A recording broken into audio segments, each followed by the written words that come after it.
राज्यात अमरावतीमध्ये जमावाला पांगवण्यासाठी पोलिसांना लाठीचार्ज करावा लागलेला आहे। अमरावतीमध्ये एका कमानीचा वाद चिघळला आणि अखेर आपण बघतोय की पोलिसांना इथं लाठीचार्ज करावा लागलेला आहे। अमरावतीच्या पांढरी खानापूर गावाच्या प्रवेशद्वारावर कमान लावण्यासाठी म्हणून आंदोलक इथं जमले होते।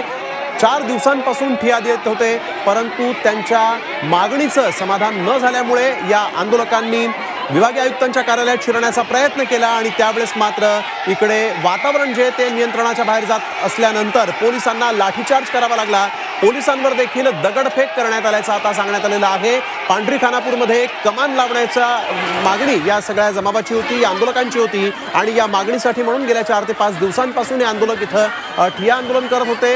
या आपल्या मागण्या घेऊन विभागीय आयुक्त कार्यालयाच्या बाहेर बसले होते, परंतु आपल्या मागण्यांची दखल प्रशासन घेत नाही असं त्यांच्या निदर्शनास आल्यानंतर मात्र इथं हा जमाव आक्रमक झाला आणि विभागीय आयुक्त कार्यालयामध्ये शिरण्याचा प्रयत्न करू लागला आणि त्यावेळेस मात्र पोलिसांनी लाठीचार्ज केलेला आहे आणि सध्या पोलीस या सगळ्या परिस्थितीवर नियंत्रण मिळवण्याचा प्रयत्न करत आहेत।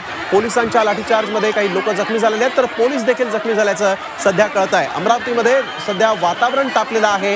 इथं पांढरी खानापूरमध्ये एक कमान लावण्यावरून हा सगळा वाद झाला, जो वाद आता चिघळल्याचं दिसतंय आणि पोलिसांना इथं लाठीचार्ज करावा लागलेला आहे। डॉक्टर बाबासाहेब आंबेडकरांची इथं कमान लावायची होती आणि त्यासाठी म्हणून या सगळ्या जमावानं मागणी केली होती आणि ही मागणी घेऊन ते गेल्या 4 दिवसांपासून ठिय्या देऊन बसले होते, परंतु प्रशासनानं दखल घेतली नाही, सुट्ट्या जोडून आल्या होत्या, त्यामुळे या आंदोलकांची दखल घेतली गेली नाही असं देखील म्हटलं गेलं आणि त्यानंतर आज मात्र या जमावाचं या आंदोलकांचं शिष्टमंडळ विभागीय आयुक्तांना भेटण्यासाठी म्हणून गेलं होतं। तिथं देखील या सगळ्या मागण्यांसंदर्भामध्ये कुठलीच माहिती किंवा या संदर्भात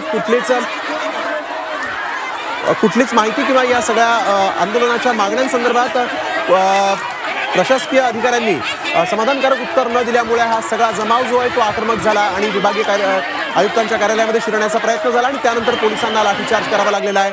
अनिरुद्ध दबाळे आमचे प्रतिनिधी यावेळेस घटनास्थळी होते, त्यांनी या सगळ्या घटनास्थळाचा आढावा घेतलेला आहे, पाहूया।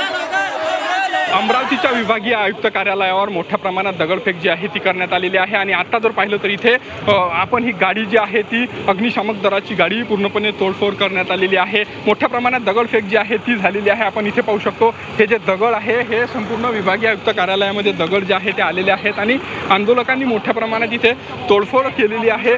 सध्या आंदोलकांना जे आहे ते पोलिसांनी इथून पांगवलेलं आहे। इथे जर पाहिलं तर इथे मोठ्या प्रमाणात पोलिसांचा जो बंदोबस्त आहे तो तैनात करण्यात आलेला आहे आणि पोलीस सुद्धा इथं मोठ्या प्रमाणात सध्या इथं असल्याचं पाहायला मिळतं आहे। मोठे मोठे जे दगड आहेत ते सध्या इथे पाहायला मिळतं। आपण इथे पाहू शकतो हे मोठे दगड जे आहेत ते या संपूर्ण परिसरामध्ये आलेले आहेत आणि मोठी दगडफेक इथे झालेली आहे। 4 पोलीस कर्मचारी जे आहेत ते इथं जखमी झाल्याची ही सुद्धा प्राथमिक माहिती आपल्याला मिळते आहे आणि काही पोलीस जे आहेत ते रक्तबंबाळ झालेले आहे। त्यामुळं आता इथून पुढं काय नेमकी परिस्थिती संपूर्ण अमरावती शहरामध्ये पाहायला मिळते हे पाहणं खऱ्या अर्थानं असुक्याचं ठरणार आहे। व्हिडिओ जर्नलिस्ट सागर ताडेसम, अनिरुद्ध दबाळे, झी मीडिया, अमरावती। तर पोलिसांवर झालेल्या दगडफेकीमध्ये 4 पोलीस जखमी झाल्याची माहिती आता अधिकृतरित्या समोर आलेली आहे। अमरावतीमध्ये जमावाला पांगवायला पोलिसांना लाठीचार्ज करावा लागला आणि यानंतर मग संतप्त आक्रमक झालेल्या जमावानं पोलिसांवर देखील या ठिकाणी आपण बघतोय की दगडफेक केलेली आहे। त्यामध्ये 4 पोलीस अधिकारी जखमी झाल्याची माहिती समोर येते।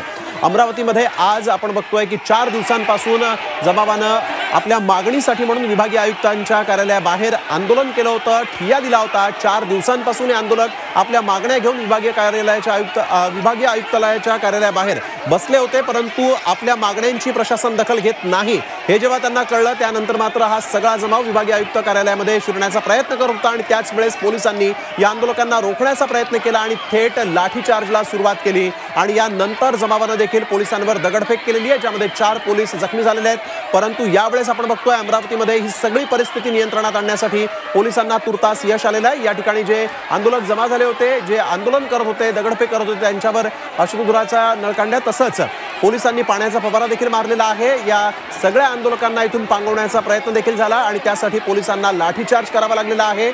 एका गावामध्ये कमान उभारायची होती आणि त्या कमानीसाठी म्हणून लोकवर्गणी देखील जमा करण्यात आली होती। प्रशासकीय मान्यता देखील मिळाल्या होत्या, परंतु काही तांत्रिक अडचणी होत्या, त्यासाठी म्हणून विभागीय आयुक्तालयांच्या कार्यालयाबाहेर हा सगळा जमाव जमला होता। गेल्या 4 ते 5 दिवसांपासून हे सगळे लोक, हे आंदोलक जे आहेत ते इथं आपल्या मागण्या घेऊन आले होते, परंतु विभागीय आयुक्त कार्यालयानं दखल न घेतली आणि त्यामुळे हा सगळा जमाव जो आहे तो आक्रमक झाला, संतप्त झाला आणि त्यांनी थेट या आयुक्त कार्यालयामध्ये घुसण्याचा प्रयत्न केला आणि पोलिसांनी अडवल्यानंतर हा सगळा जमाव आक्रमक झाला होता. त्यांना पांगवण्यासाठी पोलिसांना लाठीचार्ज करावा लागला.